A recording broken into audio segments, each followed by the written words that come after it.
Welcome to Wealth Matters Podcast. I have Jens Nielsen with me. He's from Denmark, where he worked various jobs from a young age. In 1994, he was offered a job in London and decided to take the leap to explore the world. That job quickly led him to a transfer to the United States, where he has lived since 1996. And he has also passively invested in 14 syndications or private investments spanning over 800 apartment units, 2,000 mobile park lots, and over 6,000 storage units, plus mortgage note funds and private money lending. So he's kind of someone like me. Of course, I want to be like him when I grow up. But the idea is he's not focused on one specific industry or asset type, and that's what I like to do. Some people call it as shiny object syndrome, but I call it as diversification.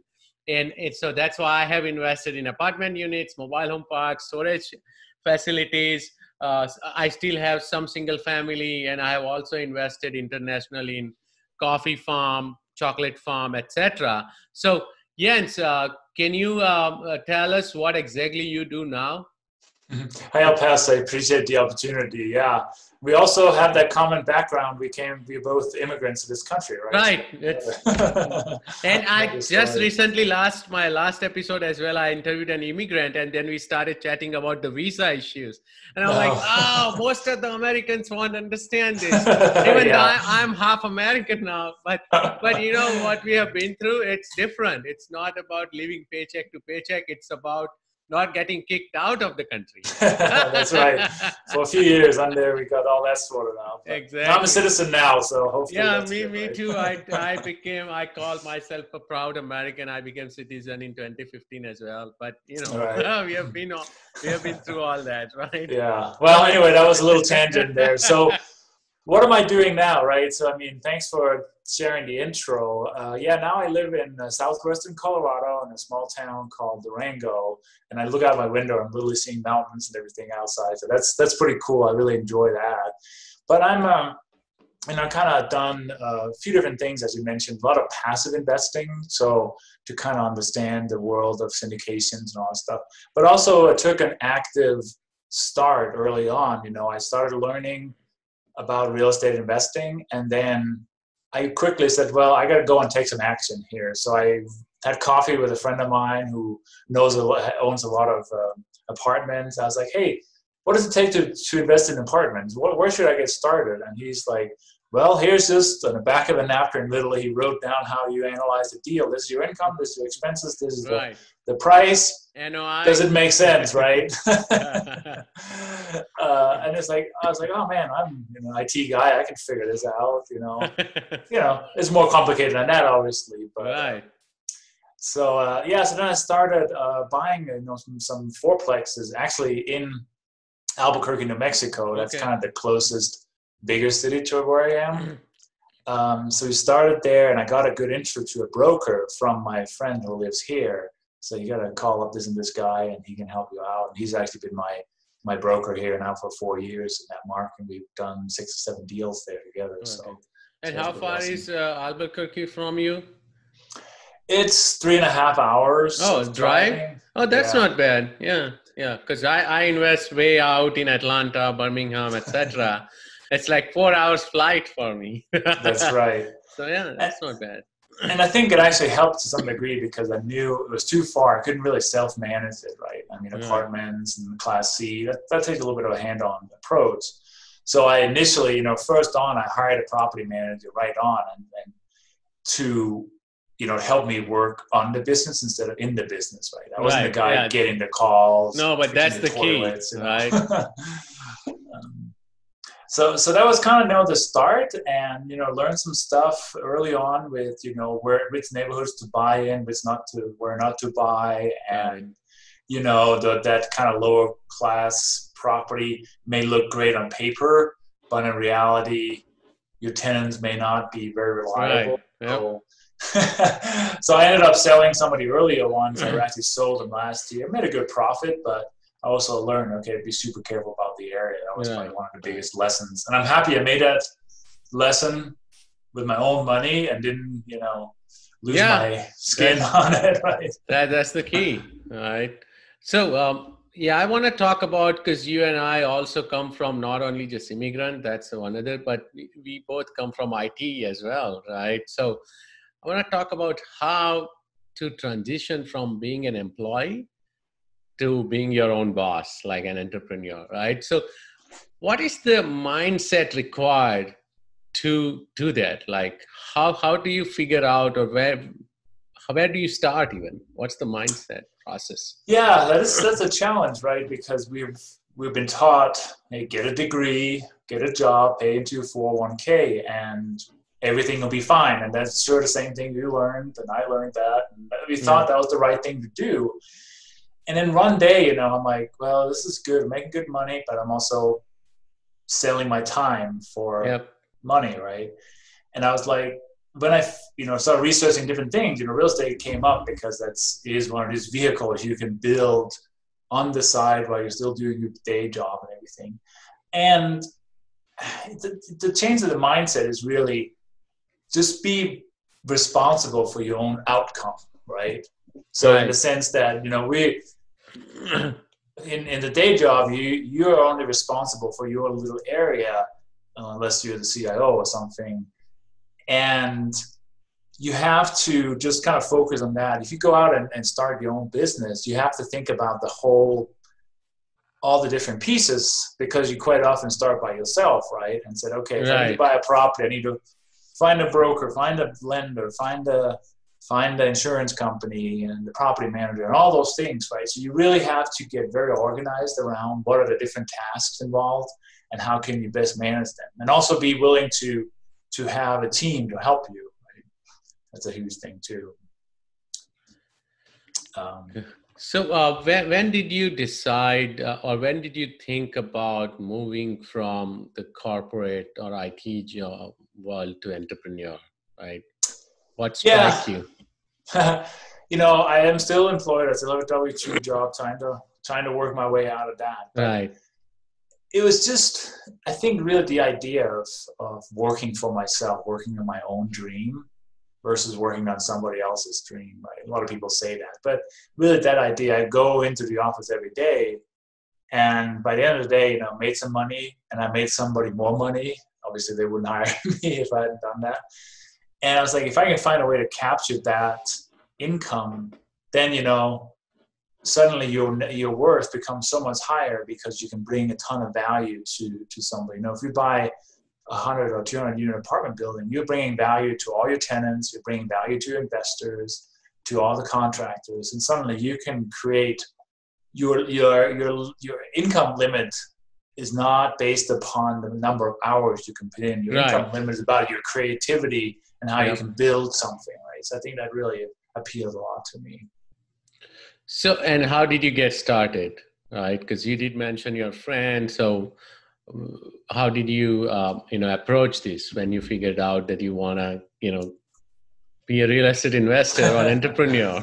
Yeah, I mean, obviously listening to a lot of podcasts like your own and just trying to learn from that. I also know that's, just listening to something doesn't get you. That's just entertainment if you don't do anything with it, right? So you have to take action. So I met my friend and I asked him a very powerful question, which is, who do you know that I should know? So I asked him that question. He's like, well, here's this broker who I've been working, he used to invest in that market. I worked with him like 15 years ago. He's old, but he's still around.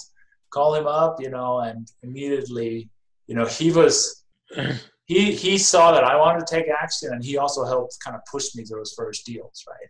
And I had some capital, it wasn't a ton, but I put some money into it, and I just bought some deals and just, hey, let's see what's going to happen.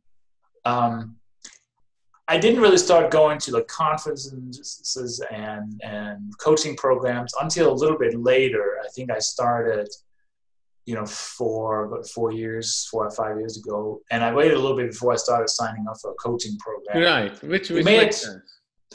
Yeah, and it may have changed my mindset. Maybe I would have started bigger and started out at a different level, but that was what I was comfortable with at that time, right? And it wasn't until later I really got into that. Hey, I need to go to conference. I need to surround myself with people that are doing what I want to do.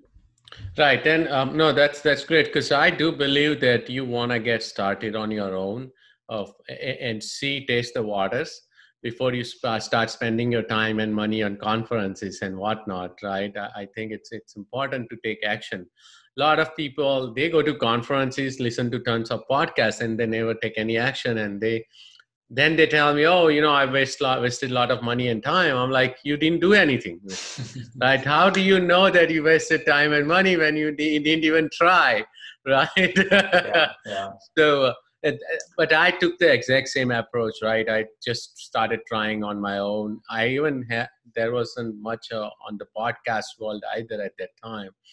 And I, of course, made a lot of mistakes, learned from them. And then I realized, okay, I want to do this in a bigger scale. So then I started attending meetups, conferences, whatever, the virtual world meetups and whatnot. Yeah. So another thing I heard from you before the podcast was partnering is the key. So how partnering with people is the recipe for success? Yeah, so definitely on those first deals we bought. So we ended up buying 3 deals within 6 months, a total of 19 units, just me and my wife with some savings we had. But then I was like, man, now I'm kind of out of cash here. Right. And then what we did, I went to my partner, my property manager there, and I said, hey, do you want to partner with me on something bigger? He said, yeah, if you find something. So, we found this 38 unit. We've had it just about 2 years now. I think in the middle of May, we've had it for 2 years. 38 units. And I'm like, well, I can't buy this. We ended up beating them, negotiating the price down to $1.2 million for 38 units. Nice. But it needed a lot of love too. It was a little bit worn down. Makes sense. So then I went to, I had talked to a few of my friends and said, hey, do you guys interested in partnering with me? So got a couple of my friends to partner, myself, my property manager down there. And then suddenly, it's like, oh, now we actually have a team. Now we're going to work through this together, right? He being on site would do all the, the management and rehab work, and I would be kind of helping in the background with looking at the numbers and analyzing our performance and stuff, right? So that was fun at the first teams I had an experience with, right? And so that worked out great. And then since, last year when we kind of went into the syndication world, team becomes even more important, right? Oh, yes. The bigger you grow, right, the team becomes way, way more important, right? You start with one person, wearing multiple hats, and then now you got to start cloning yourself, or or find people who complement your skill, right? And I really want to harp on that, right? Because, we have a tendency to connect with people that are like us, similar.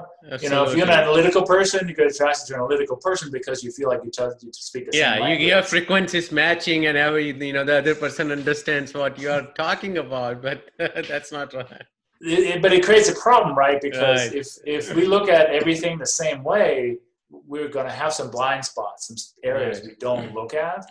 So therefore, we need to find that guy that's not so detailed in numbers, that are more like, well, here's the vision of how I can see this property can become something different. Right.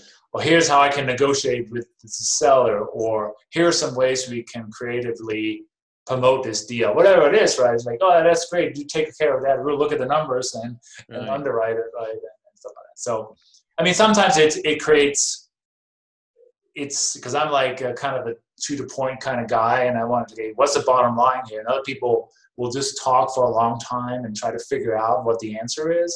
So that can create some interesting conversations too. When I get impatient and said, hey, let's get to the bottom of this, right?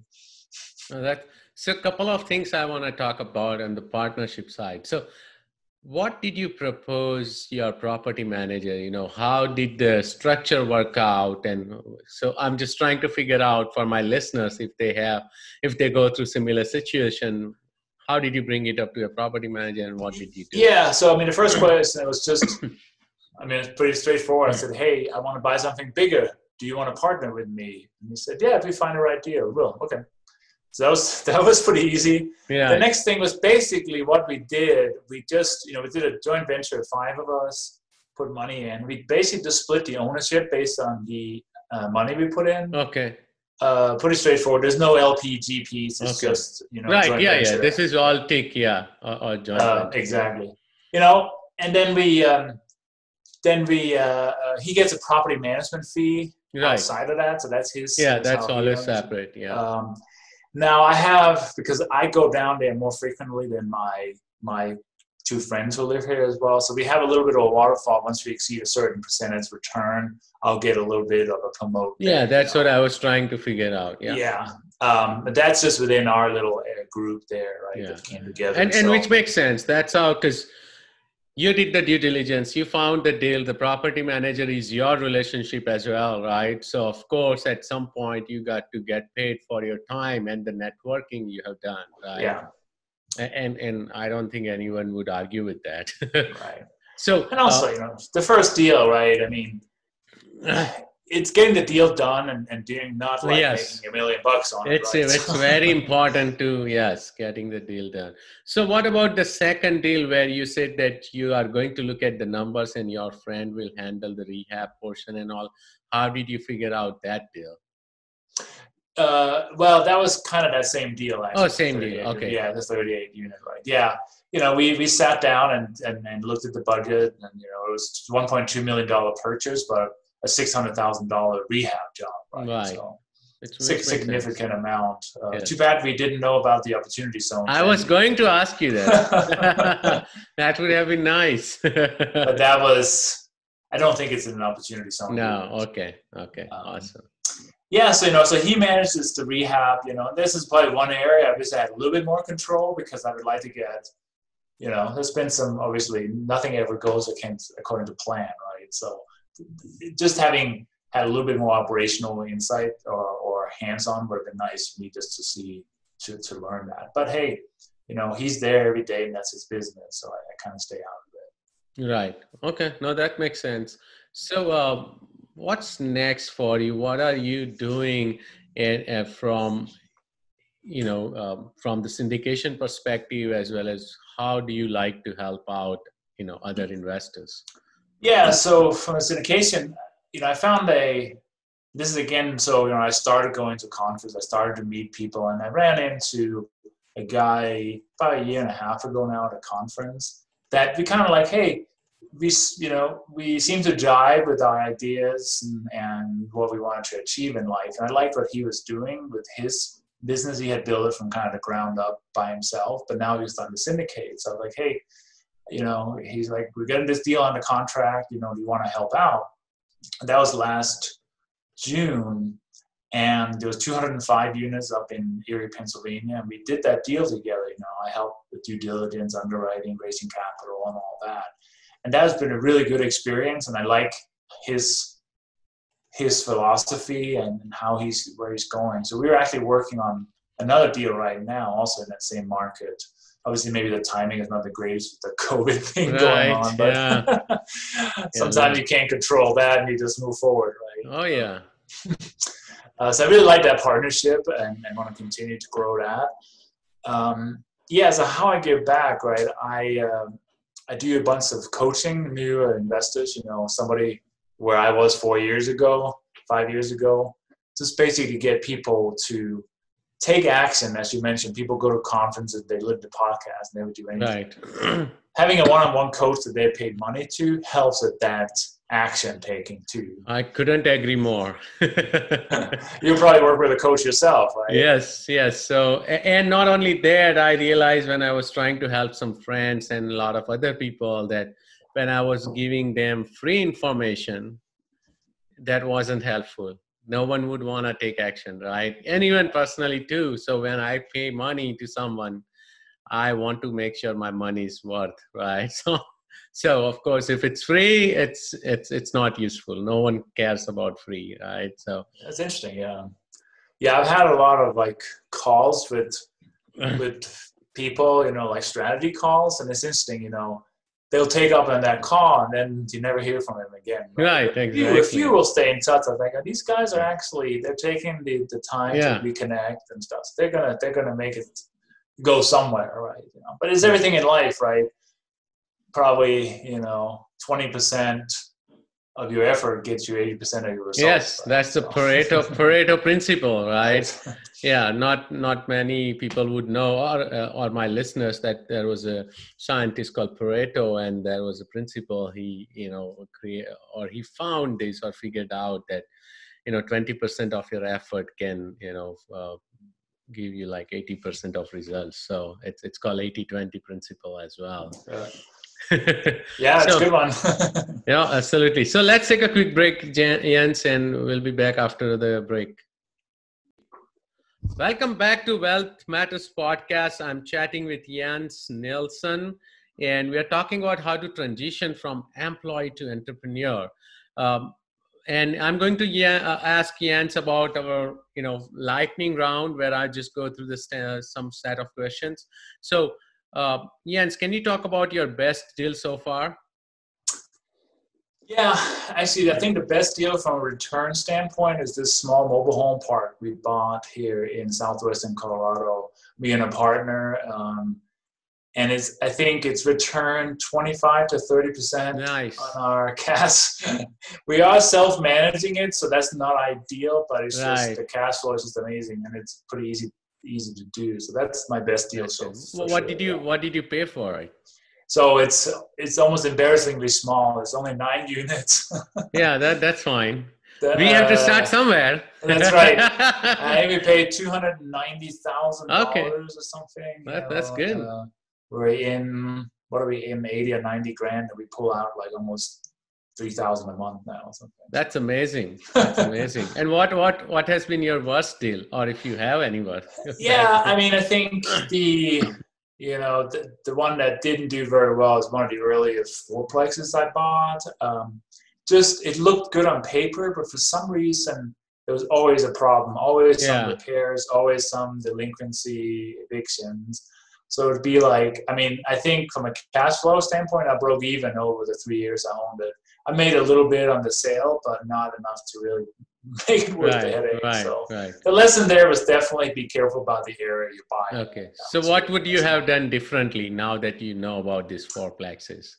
I would spend more money in buying a better area. And I've since done that, but and this is very important. There are a couple of things I always talk about in real estate. The most important things are location, right? Those are top 3, and the fourth is